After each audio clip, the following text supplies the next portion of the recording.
Hello बच्चों, आप लोग देखिए रिलेशन एंड फंक्शन में हम लोग क्या पढ़ रहे थे, वन वन फंक्शन। तो इसके पहले वाले वीडियो में हमने ये देखा कि वन वन फंक्शन क्या है, वन वन फंक्शन कैसे चेक करते हैं। और आज हम लोग ये देखेंगे कि number of one one function means आपके पास दो सेट हैं ए एंड बी, ठीक है, और कोई फंक्शन बन रहा है ए से बी में, तो आप ये कैसे पता करेंगे कि यहाँ कितने number of one one function बन सकते हैं, है ना। तो इसके लिए देखिए, if A and B be the two non empty sets and number of A equal m, number of B equal n, ठीक है। मीन्स हमारे पास दो non empty set A and B हैं और सेट ए के पास कितने एलिमेंट हैं, एम, सेट बी के पास कितने एलिमेंट हैं, n. Then number of one one function from A to B which are possible here. तो हमें ये बताना है कि ए से बी में कितने वन वन फंक्शन बनाए जा सकते हैं, ठीक है। तो उसका फार्मूला ये है, यदि M is greater than N, means ये यम जो है एन से ज़्यादा है, तो number of one one function क्या होंगे, जीरो होंगे। मीन्स कोई भी वन वन फंक्शन वहाँ पे नहीं बन सकता। क्यों नहीं बन सकता इसको हम एक्सप्लेन करेंगे, लेकिन पहले ये फार्मूला देख लीजिए। फिर दूसरा है कि if M is less than or equal to N, M की वैल्यू एन से लेस है या फिर इक्वल है, तो वहाँ पर वन वन फंक्शन बनेंगे। और कितने बन सकते हैं, n C m into factorial m, ठीक है ना। अब ये कैसे फार्मूला जनरेट हुआ ये हम आपको समझाने चल रहे हैं। इसका आप स्क्रीनशॉट ले लीजिए। ओके,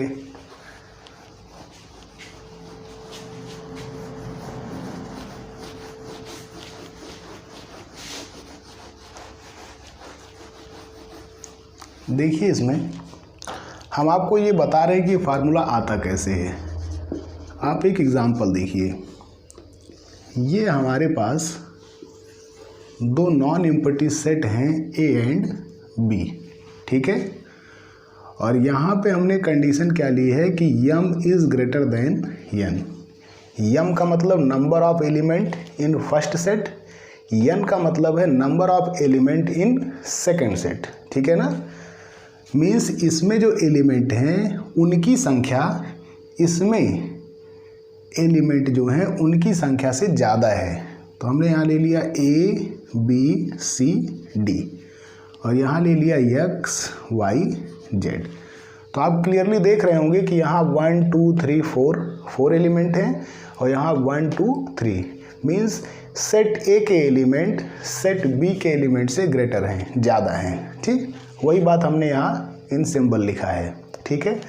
अब देखो, फंक्शन में आपको ये पता है कि जो आपका फर्स्ट सेट है उसका कोई भी एलिमेंट स्किप नहीं होना चाहिए।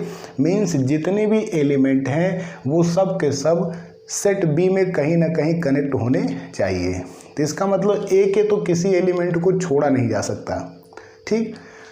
और वन वन के लिए आपको ये भी पता है कि different element of A is connected different element of B.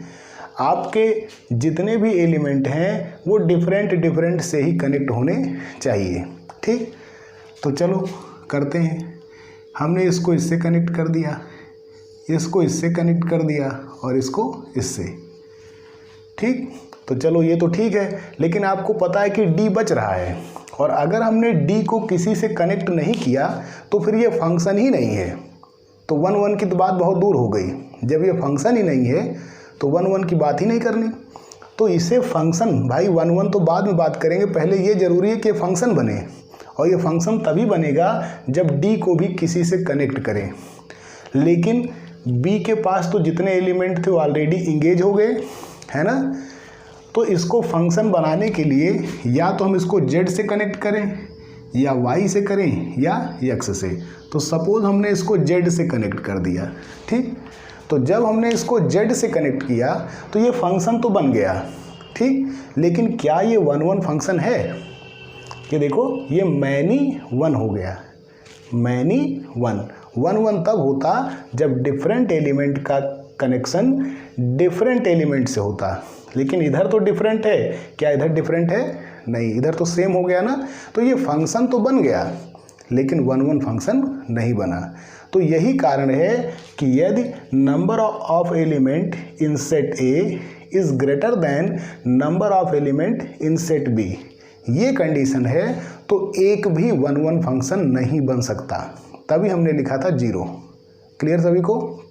Okay. अब देखिए बनता कब है और वो फार्मूला आता कैसे है ना, उसको समझते हैं हम लोग, इसी में समझ जाएंगे, कहीं दूर जाने की ज़रूरत नहीं है। सेम एग्जांपल ले रहे हैं ए बी, यहाँ हम लोग लिख रहे हैं ए बी सी और यहाँ x y z and delta, ठीक है, ऐसे ले रहे हैं, इस तरह से ले लिया हमने, ठीक है। अब यहाँ देखो नंबर ऑफ एलिमेंट आपके 3 हैं, यहाँ नंबर ऑफ एलिमेंट आपके 4 हैं, तो इस बार आपका यम जो है वो लेस देन यन है, यम आपका लेस देन यन है, ठीक है। तो अब देखिए, अब हमको ये देखना है फंक्शन के लिए, आपको ये पता है कि इसके तीनों एलिमेंट कहीं ना कहीं तो कनेक्ट होंगे, ये तो श्योर है, और क्योंकि 1 1 भी दिमाग में हमें रखना है, तो इसका मतलब इन तीनों एलिमेंट को यहाँ किसी 3 एलिमेंट से कनेक्ट करना है। तो कनेक्ट करने के लिए 4 में से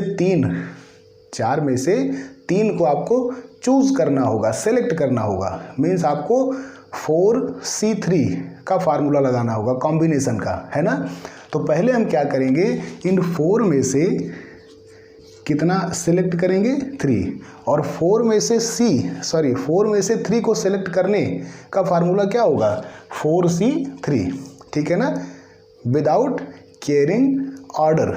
आपको पता है कि विदाउट केयरिंग ऑर्डर अगर कोई सिलेक्शन होता है तो वो कॉम्बिनेशन में जाता है, और यदि हमने ऑर्डर को भी ध्यान में रखा तो फिर वो परम्यूटेशन में जाएगा, ठीक है ना। तो 4C3 मीन्स 4 में से पहले हम 3 को सिलेक्ट करेंगे। तो जैसे हमने 4 में से 3 सेलेक्ट कर लिया एक्स वाई जेड, तो 4 में से 3 सेलेक्ट करने के इतने मेथड हैं, ठीक, आप 11th में पढ़े हैं कॉम्बिनेशन। उसके बाद जब हमने एक्स वाई जेड को सपोज कीजिए सेलेक्ट कर लिया, तो ए को एक्स से जोड़ें कि वाई से जोड़ें कि जेड से जोड़ें, बी को एक्स वाई जेड तीनों में से किसी में जोड़ सकते हैं, सी को भी तीनों में से किसी में, मतलब अब यहाँ ऑर्डर की बात आ रही है। जैसे हमने 4 में से 3 सेलेक्ट कर लिया, अब हमको ये देखना है कि 3 को कितने तरीके से हम लोग ए बी सी से कनेक्ट कर सकते हैं, तो यहाँ ऑर्डर की बात आ गई। तो 3 में से 3 एलिमेंट हमको लेना है विथ केयरिंग ऑर्डर। तो जब ऑर्डर को केयर करते हैं तो परम्यूटेशन का रूल लगता है। तो आपको पता है n में से r ऑब्जेक्ट हम लोग सेलेक्ट करते हैं विथ केयरिंग ऑर्डर, तो फार्मूला NPR। तो ऐसे 3 में से 3 तो क्या हो जाएगा 3P3, ठीक है ना, क्लियर हो रहा है सबको। तो ये आपका 4C3 और 3P3 का मतलब हो गया फैक्टोरियल 3। आपको पता है कि NPN इक्वल्स फैक्टोरियल n। तो ये हमारा आ गया आंसर, ठीक। अब ध्यान दो, ये यम के प्लेस पे क्या था, यम इक्वल्स आपका था 3 और n इक्वल्स क्या था 1 2 3 4। तो सोचो अगर हमको इसको जनरल फार्मूला बनाना हो, इन जनरल फार्मूला हमें बनाना हो, तब क्या हो जाएगा, बस कुछ नहीं करना। देखो 3 के प्लेस पे क्या रख दें यम, और 4 के प्लेस पे n। तो 4 के प्लेस पे क्या रखेंगे n, और 3 के प्लेस पे यम, तो हो जाएगा NCM, और यहाँ भी आपको क्या रखना है यम, तो इंटू फैक्टोरियल यम, ठीक है ना। तो यही फार्मूला तो हमने आपको लिखवाया, और यही बात तब भी होगी जब आपका यम इक्वल n होगा, ठीक है ना, तब भी यही होगा। तब होगा क्या कि भाई आप 3 में से 3 को पहले सेलेक्ट करेंगे, तो 3C3 और उसके बाद फिर 3P3। तो ये फार्मूला आपका दोनों में काम करेगा, यम आपका लेस है n से तो भी, और यम इक्वल है n के तो भी। क्लियर सभी को? तो ये बात याद रखिएगा, यदि नंबर ऑफ फर्स्ट एलिमेंट आपका ग्रेटर है number of second element of set B, ठीक है ना, तो आप वहाँ पर लिखेंगे कि 1 1 फंक्शन 0, ठीक है, कोई 1 1 फंक्शन नहीं बनेगा। केवल तभी बनेगा जब M is less than or equal to n, और कितना होगा? इतना, n C M into factorial M. Clear? अब इस पे चलिए एक एक एग्जाम्पल देख लेते हैं, इसका स्क्रीनशॉट ले लो। ओके,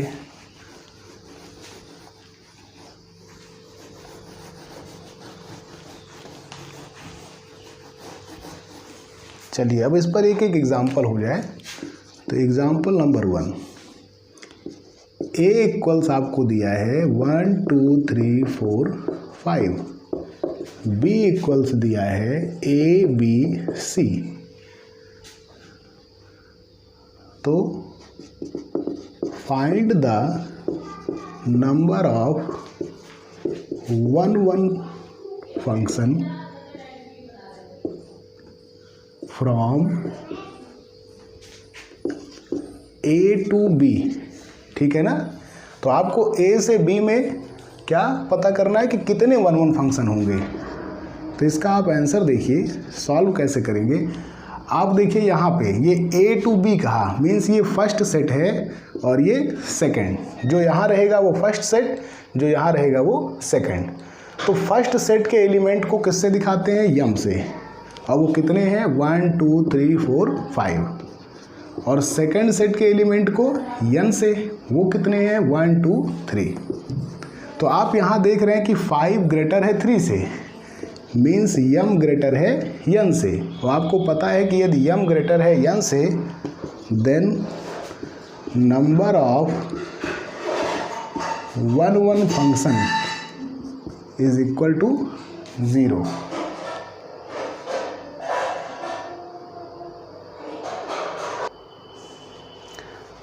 तो आप इसका स्क्रीनशॉट ले लीजिए, फिर चलते हैं नेक्स्ट एग्जाम्पल पे। ओके,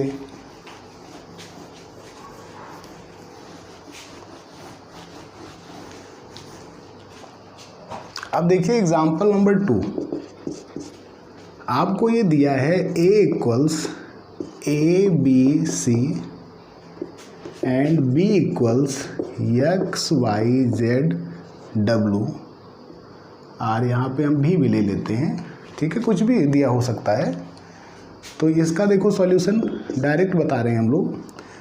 तो आपको ए टू बी में बताना है कि कितने नंबर ऑफ 1 1 फंक्शन बन सकते हैं। तो ए आपका फर्स्ट हो गया और बी सेकंड।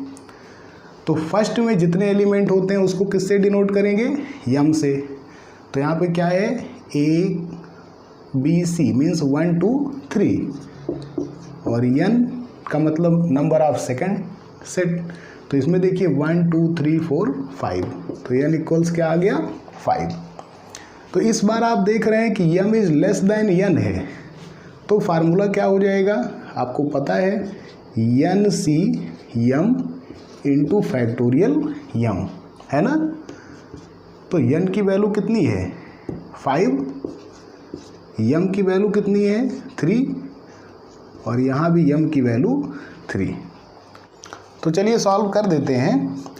आप इसका फार्मूला तो जानते ही हो, n सी r होगा factorial n factorial r into factorial n minus r, ठीक है ना।